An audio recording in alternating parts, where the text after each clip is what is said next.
There wasn't a lot of metal. They started playing around, and at first people were like, Mötley, what is it? The Crüe's whole look was something that nobody in LA was doing. It was kind of girly, kind of freaky. When I saw the way they dressed, you know, I was startled. Vince had makeup on better than I could ever put it on. People were saying that he looked like a transvestite.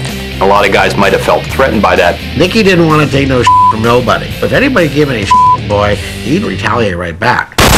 Nicky was fighting with some punk rockers out in front of the whiskey and got beat up kind of badly. Had a really gnarly black eye. But he thought that was cool. Mötley Crüe were definitely the street tough kids.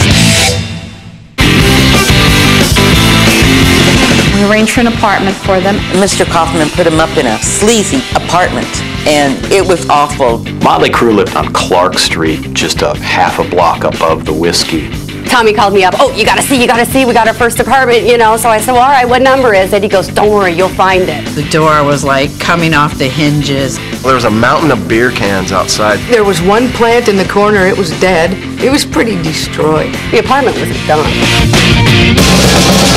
Every time they did a show, there was an after party. They'd announce on stage, hey, everybody, there's a party at the house tonight. Come on up the street. Next thing you know, half of LA is showing up. People just drinking. There was girls everywhere, wall-to-wall girls. Blonde, big little clothing. They all want Nikki Sixx. They weren't wearing their own half naked in there. I hated it. It was better than the Miss America beauty pageant or Hugh Hefner swimming pool. I'd walk into rooms and just be astonished. I hadn't seen that kind of stuff in my life before. I would hear all the reports about them getting wilder and crazier. And then the cops had kicked down the door so many times that there was no more lock on the door.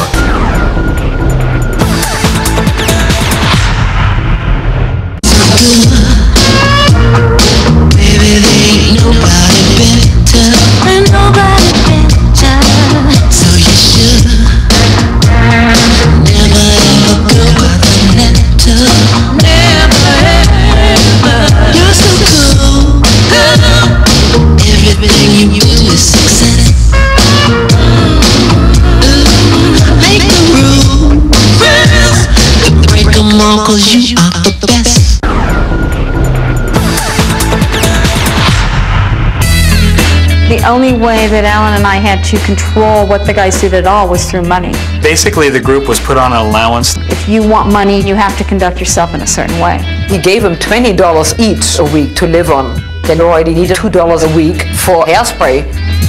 They had no food. They were eating junk. They were basically just living off of whoever will help them out at the time. The money they did have, they would drink it, you know. They would party with it. I brought a McDonald's. When I walked in, I had French fries, and they would split them up. They would count them. One for you, one for you, one for you. And I'm going, this is really sad. Do you guys want some bologna or something? They did everything together, except Mick. Mick was older. He'd been doing this for a long time. The guys used to rag on him for being the old man, but he had been there, done that so many times in the LA club scene, he wanted to get out of it. He never had that teenage angst thing. It was always Tommy and Nicky and Vince, the terrible threesome. They hung out at the Rainbow until 2 o'clock every night. One time they were doing lines of coke on the table, and there were girls underneath the table, and I'm not going to venture to what they were doing exactly. They released the Too Fast for Love record on Leather Records, which was their own record company. We self-produced the first album under Kaufman and Kaufman Productions. What they had recorded at the time was really raw. It was just straightforward rock and roll. Over the next year, the plan was to have them play as much as possible. There was apparently some sort of demand for these freaks. They were a complete joke to Hollywood. But you had another population from the suburbs, and they are the ones that actually supported Mötley Crüe.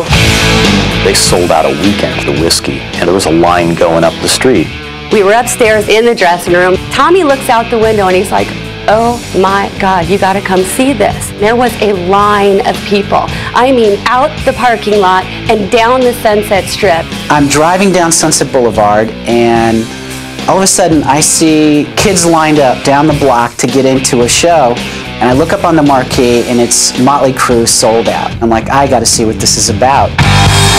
For an hour and 20 minutes, the crowd just went berserk. And I decided from that moment, if everybody in this room would go this crazy for this band, this group is huge. I went to the next show and I met them and offered them a deal. The new management team at Elektra had their own way of doing things and their own vision for the group. Alan Kaufman was definitely not a record company guy and didn't have a clue on how the record industry worked. They should have been playing in bigger places. They weren't getting the big bucks that they were hoping to get. Mötley Crüe felt that Alan couldn't take them to the next level. Mötley Crüe dropped us. We spent a great deal of money on them and ended up with nothing. Kaufman and Kaufman were entry-level managers. They did the best they could, but Nicky had bigger ideas. The band really wanted to get a strong manager behind them. I was packaging an Aerosmith tour, and I got a call from Tom Zutaut. Doug said, I'm going to open up a management company, and I'm going to have a partner who will be interested in helping break Mötley Crüe. Ted told me about this psycho band. He said, oh, let's fly out and see what they look like. We saw Mötley Crüe perform at the Santa Monica Civic Center on New Year's Eve of 1982, and I thought it was a phenomenal show. They were getting heavily into the pyrotechnics. These guys lit themselves on fire and all the craziest stuff you could possibly do. It was a three-ring circus. It was pretty insane. I looked at this and I said, this just needs to be taken from town to town, across the country, around the world. This'll work. The next day we had a meeting with the band and signed them. When Doug and I took Mötley Crüe, it wasn't really a band, it was more like a gang. They were just these four guys that were completely whacked. We felt we had to have a plan that would have almost immediate results. The alcohol and substance abuse was such that we couldn't take 5 years to turn this into something, or this organism would destroy itself.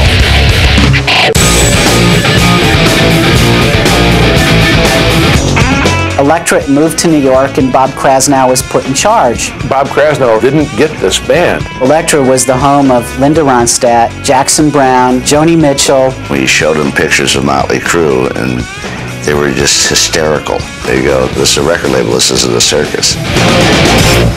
Very quickly it got confrontational. Krasnow said, I don't want that music on this label. Elektra is going to be a label for real artistes. I'm not really interested in selling music to people who live in the gutter. They didn't know much about this metal world. We thought, well, we have to make a plan to keep this band on the label and turn Krasnow around. The first plan of attack was to start building them in a touring base because they weren't going to get radio. There wasn't a radio programmer that wanted to play Mötley Crüe. This guy from Apple Computers decides that he wants to throw the California Woodstock called the US Festival. It was a 3-day festival out in the middle of nowhere. We had to pull strings and favors and everything else to get on it. And they had a great lineup: Quiet Riot, Triumph, Judas Priest, Scorpions, Ozzy, and the headliners were Van Halen. I don't think I've ever seen that many people in my life. You heard numbers of any place from 250 to 300,000. Quiet Riot started the show off, and Mötley came on second. They were all just flipping out, just scared to death.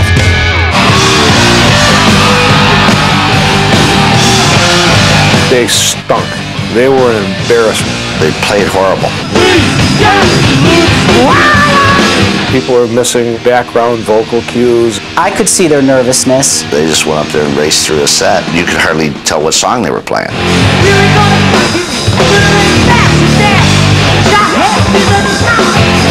Westwood One was there with their mobile truck recording. Tommy was so embarrassed that he was actually sobbing. He said, you've got to find a way to stop Westwood One from airing this. This is terrible. But it wasn't about Mötley Crüe playing.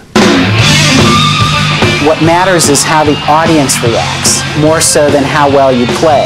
When Mötley Crüe came on, the kids were just nuts. They went in there as a band that played clubs and came out of there knowing that 200,000 people went totally berserk for them.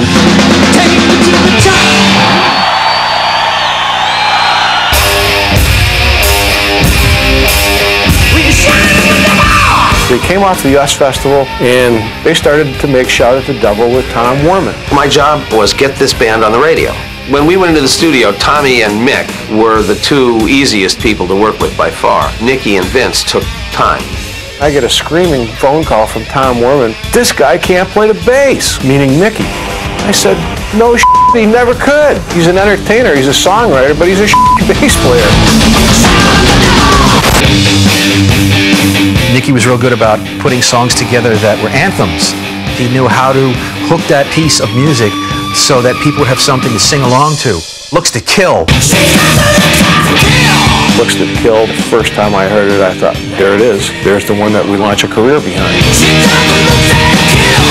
Here's an opportunity to create a signature MTV hard rock band. We started getting some airplay. The Looks to Kill video created a whole buzz. Here you have visual band, visual medium, teenage rebellion, music that parents hate, it all connects. The next piece of the puzzle was to get them a tour. Enter Sharon and Ozzy Osbourne. They were gracious enough to give us a spot on the tour. It was a marriage made in heaven. The craziest young kids in the world with the craziest rock and roller in the world, all in one package. People came to see Ozzy and went, Mötley Crüe is awesome. The guys learned so much from watching Ozzy.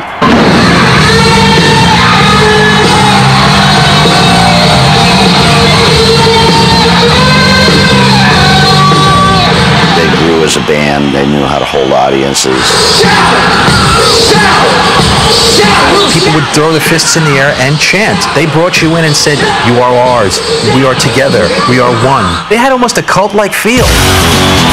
The tour with Ozzy was the one that sealed Mötley Crüe's destiny. I received a phone call from Tom Zutaut, and he said, dude, we have a hit. Shout at the Devil had just taken on a life of its own. Shout at the Devil exploded and went platinum while we were on the tour with Ozzy.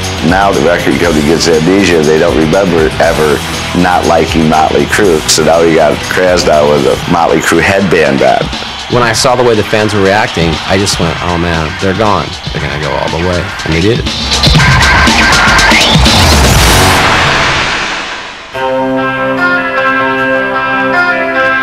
Nikki Sixx was the dad of Mötley Crüe. It was his concept, his dream. He found the right guys to help him achieve it. Vince transformed very quickly from being a minor league version of David Lee Roth to becoming one of the best rock frontmen of his time. It was unbelievable to us that Vince turned out the way he did. Still to this day, I cry at every concert. When Mick showed up in Mötley Crüe, I was shocked. The guy that I met living in the gutter is going to be the most famous person that I know.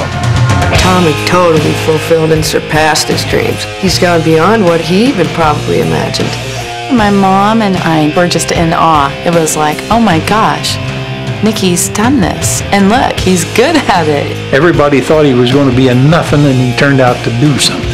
When they're 90 years old, the members of Mötley Crüe will still be stars.